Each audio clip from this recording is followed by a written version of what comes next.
ایک صاحب نے لکھا، حضرت آپ نے فرمایا کہ شیعہ بھی مسلمان ہے۔ ہمارے استاد صاحب فرماتے ہیں کہ شیعوں کا کلمہ اور ہے، پھر وہ صحابہ کرام کو معیار حق بھی نہیں مانتے اور نماز بھی اور طرح پڑھتے ہیں۔ کچھ لوگ کہتے ہیں کہ شیعہ حضرات صرف 3 نمازیں پڑھتے ہیں، وضاحت کر دیں۔ یہ ایسی باتیں ہیں جو بہت وقت چاہتی ہیں۔ میں نے جو اصولی باتیں کہی تھی ان پر سارے دوستوں کو توجہ مرکوز کرنی، ذہن میں اس کو بٹھاتے ہیں کہ جب کوئی یہ بات مانتا نا کہ اب حضور کے بعد کوئی مرکز ہدایت نہیں آئے گا، جو دین ہم لیں گے نا حضور سے لیں گے، وہ مسلم ہے، اس کو کافر نہیں کہہ سکتے۔ اب رسول کریم علیہ السلام اس دنیا میں ہمارے سامنے نہیں ہے کہ ہم آپ سے مسئلہ طے کرا دیں۔ کتابیں جو ہم تک پہنچی ہیں اس میں لوگوں نے بہت مختلف قسم کی رپورٹیں لکھی ہیں۔ کتابیں سب گروہوں کے پاس ایسی ہیں، بڑی بڑی ہیں، عالموں نے لکھی ہیں، پرہیزگاروں نے لکھی ہیں۔ ایک طرف ایسی ہسٹری ہے جس میں لوگوں کے ظلم ہی لکھے ہیں جن کو ہم صحابہ کرام کہتے ہیں۔ میں اور آپ تو چونکہ سنیوں میں پیدا ہوئے، ہمارے دلوں میں تو ان کی حقیقت ہے، ہم سمجھتے ہیں کہ ان کو برا کیوں کہ، مگر آپ ذرا اگر صبر کر کے حوصلہ سے کام لے کر کتابیں دیکھیں ان کی بھی، اور اپنی کتابوں میں جو نشاندہی کرتے ہیں ان کو ذرا دیکھیں اور تھوڑا سا یہ سوچیں کہ بھئی ان کی بات بھی تو کوئی سوچنی چاہیے۔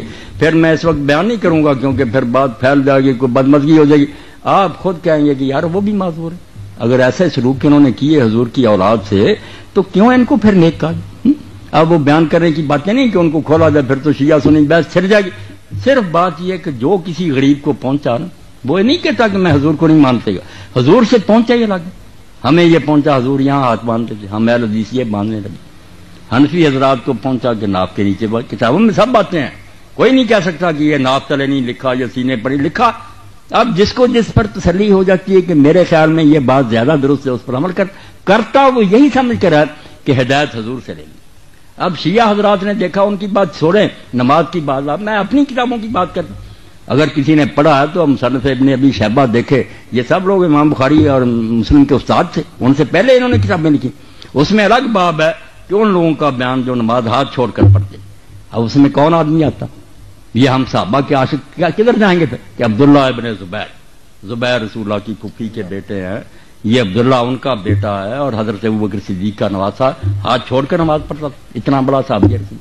اور مدینہ منورہ میں، کوفہ میں، بصرہ میں یہ جتنے ہمارے امام ہیں ان کے جو استاد تھے صحابہ کے بعد ان کو تابعین، مدینہ میں جائیں امام سعید ابن مسیب جن کو سید التابعین کا، صحابہ کے بعد سب سے ہاتھ چھوڑ کر نماز پڑھتے۔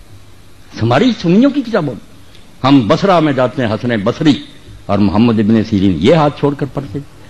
مکہ میں یا کوفہ میں آتے ابو حنیفہ رحمۃ اللہ علیہ کے استاد دادا ابراہیم نخعی، یہ ہماری کتاب میں۔ اب کون سی نماز شیعوں کی الگ، ہاتھ چھوڑ کر پڑھتے اور کیا ظلم کرتے؟ کوئی بات نہیں، ہماری کتاب میں گواہی دیتی ہے یہ نماز پڑھنے والے بھی صحابی تھے، بڑے بڑے تابعین۔ اور کوئی بات بتائیں، یہ کلمے کی کیا بات ہے؟ کلمے کی کوئی بات نہیں، یہ بھی انہوں پڑھ مولویوں نے بات بنا رکھی ہے، جو کلمہ ہم پڑھتے ہیں ناراض نہ ہونا، آپ بات چل پڑی ہے، یہ کہاں قرآن میں؟ لا الہ الا اللہ محمد رسول اللہ کو دکھایا مجھے قرآن میں، حدیث رسول میں دکھائے، کہیں یہ کلمہ طیبہ نہیں۔ یہ دو الگ الگ کلمے ہیں، بالکل ٹھیک ہے، لا الہ کہیں لکھا ہے، محمد ہم نے جوڑ لیے۔ حضور نے تو جو کلمہ بنایا وہ شیعوں اور سنیوں کا ایک ہے، کلمہ شہادت، حضور وہ پڑھاتے تھے، اشہد ان لا الہ الا اللہ وحدہ لا شریک لہ واشہد ان محمد عبدہ ورسولہ، وہ ہے کلمہ۔ یہ ہمیں دو جمع کیے، انہوں نے ایک تیسرا بھی اکٹھا کر لیا، اگر کوئی چوتھا بھی کر لے کہ ساتھ ہی کہ ابو بکر صدیق عمر فاروق، کچھ بھی نہیں بگڑتا، نیک باتیں اکٹھی کرتے جائیں، یہ کوئی اسلام کے کلمے نہیں، نہ کوئی دین ایسے بگڑتا ہے، اچھی باتیں جو اکٹھی کرتے جائیں آپ، عثمان ذوالنورین کر لیں آپ بھی کلمہ، یہ کریں، یہ کلمہ کوئی نہیں ہے، یہ کلمہ طیبہ۔ آپ بھی حیران ہوں گے کسی آیت میں نہیں اس طرح بنا بنایا آیا، کسی حدیث میں نہیں، دو الگ الگ چیزوں کو لے کر ہم نے اکٹھا کر دیا۔ انہوں نے بھی اگر کہہ دیا علی ولی اللہ تو ہم بھی مانتے ہیں کہ علی جو تھے اللہ کے ولی تھے، کوئی شک والی بات؟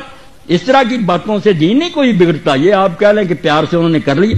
ہمارے ہاں یہ بریلوی دوست جائیں، یہ اذان سے پہلے یہ صلات کہتے ہیں، بعد میں کہتے ہیں، ہم کہتے ہیں حضور نے نہیں کہی، یہ صحابہ نے اس لیے نہیں کہنی چاہیے، مگر یار اس میں کوئی کون سی کفر کی بات تو کوئی نہیں نا، درود شریف انہوں نے پڑھ دیا، کوئی اسلام سے نکل گیا؟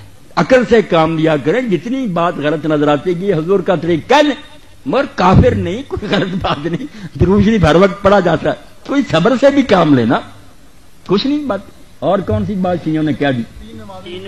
ہاں 3 نمازیں کوئی نہیں پڑھتا، کوئی مسلمان نہیں کہتا کہ 3 نمازیں، سب جانتے ہیں کہ 5 نمازیں ان کے 5 کے نام ہیں، 5 کی رکھتے سارے مسلمانوں کی ایک ہیں کہ 2 فجر کی ہیں، 4 ظہر کی ہیں، 4 عصر کی ہیں، 3 مغرب کی ہیں، 4 عشاء کی، شیعہ کی بھی اتنی ہیں، سنیوں کی بھی اتنی۔ اب مسئلہ کیا ہے؟ جمع بین الصلاتین، کہ 2 نمازیں اکٹھی پڑھی جا سکتی ہیں کہ نہیں۔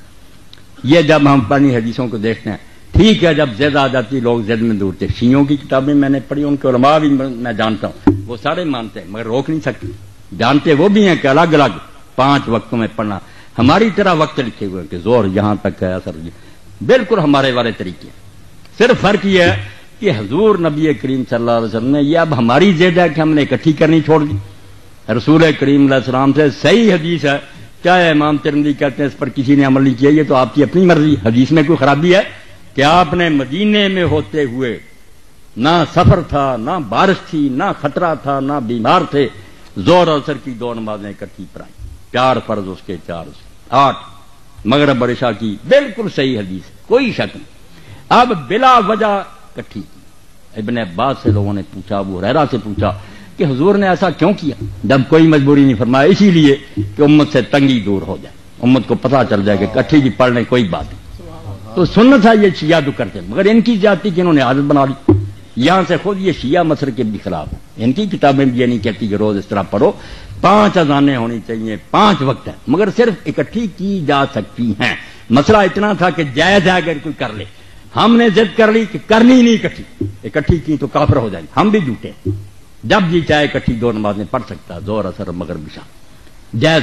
ان کی وہ ضد غلط ہے کہ روزانہ پڑھنا، یہ ان کے مسلک میں نہیں، ان کی بھی شرارت ہے، کتابیں ان کی نکال کر دکھاؤں گا، ان کے علماء کے فتوے دکھاؤں گا، ہماری طرح 5 اذانیں دیں 5 وقتوں، اصل یہی ہے۔ مگر کبھی اگر اکٹھی کو کر لے تو بیٹا اتنی بات تھی کہ وہ جائز، ہم نے ضد کر لی کہ نہیں پڑھنی، انہوں نے کر لی کہ ہم نے جان بوجھ کر اسی طرح پڑھنا ہے، یہ کیڑ بن گئی۔ مسئلہ اتنا ہی ہے کہ بلا وجہ بھی زور عصر کو مغرب عشاء کو اکٹھی کیا جا سکتا ہے، اس میں نہیں وہ کوئی بری بات کہتے، جو عادت انہوں نے بنا لی یہ غلط ہے، پڑھتے 5 ہی مگر 2 کر کے اکٹھی پڑھ لیتے ہیں۔